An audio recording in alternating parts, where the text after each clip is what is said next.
Is powered by realestate.com.au. Know the value of your home today. Track your property now.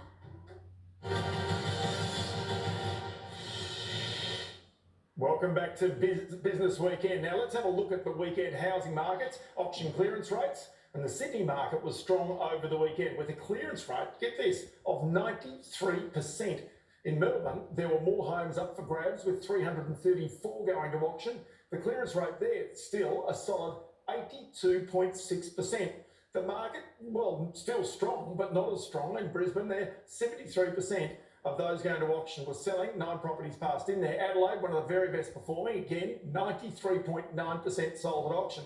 And in Canberra, 24 homes there went under the hammer. But with the Reserve Bank telling the community rates will stay low for 3 years, there's really no surprise that auction markets around the country got a big boost to try and work out where real estate is moving most. Let's go to Rob Klaric, property advisor from the Property Experts. He joins me now. Rob, many thanks for your time. I mean, this is the big thing, isn't it? Effectively, as we've been saying during the morning, it's a green light for people. Interest rates are not moving for 3 years, not going anywhere. And so, you know, it becomes renters who suddenly say, well, it's better to pay a mortgage than to pay rent. And then on top of that, you've also got first home buyers sitting out there and saying, well, you know, we've got a chance. Finally, you've got investors sitting there and saying, well, the return from property is still better than sitting money in the bank.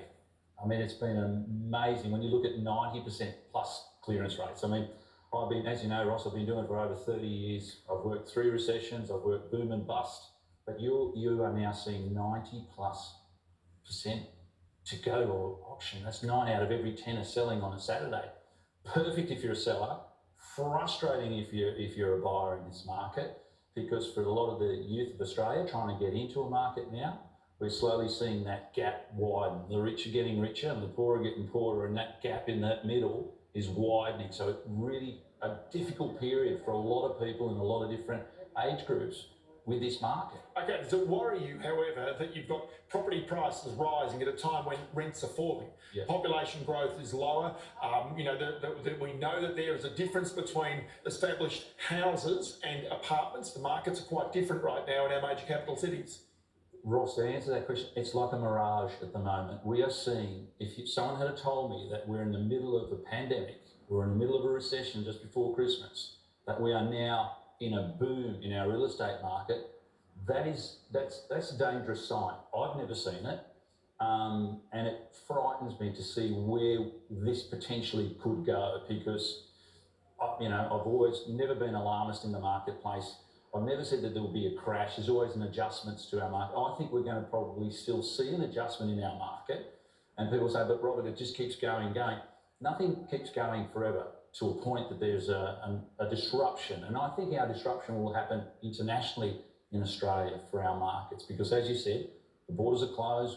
We're not seeing that influx of students coming in. A lot of the investors now looking at the market and thinking, well, hang on, I'm only getting 1% sitting in the bank if I'm lucky.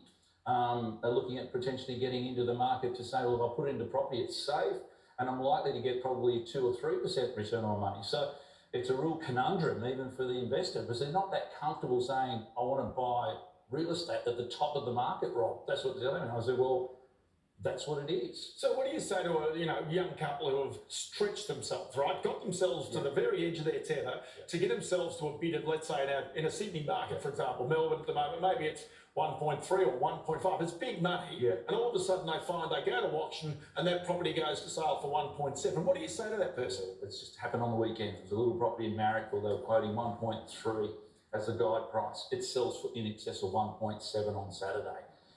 But that seems nuts to me. It's devastating for the purchaser, and especially the young couple who've been out there every single weekend. But what's crazy is that the level of funding that the banks are prepared to give these young couples to say, okay, you can go out and borrow in excess of $1 million, but I keep saying to them, be wary, because the interest rates aren't going to be forever a couple of percentage points. You and I know we've been in that time when we've spent, it was 16, 17%. Now, God forbid that ever gets to that level, but our markets only need a percentage increase of a couple of percent. Let's say it goes up 1 or 2%.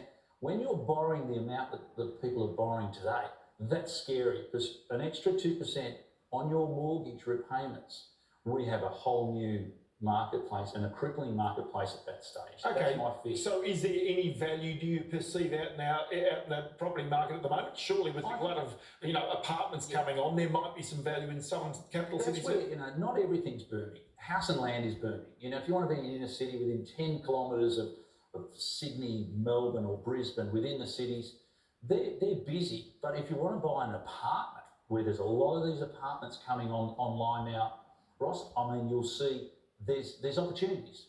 And so the final part about this is there'll be opportunities in those areas, but you've got investors out there right now with 0% interest rates virtually. Yeah. They're looking for returns as well. They are. And for the first time I've seen, they're basically sitting on their money.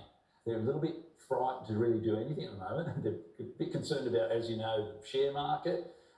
They're concerned about what will happen with the property market, but they've got to put it somewhere. And 1% in the bank, if you're lucky, ain't a great return. No, it's not a great return. Rob Klaric from the Property Experts. We appreciate your time as always. So that's it for the program this week. Up next is all the latest news right here on Sky News. Business Weekend returns next Sunday, but don't forget you can find all the latest business and finance news right here on Sky News every day of the week. Thanks for your company, and we'll see you next week right here on Business Weekend.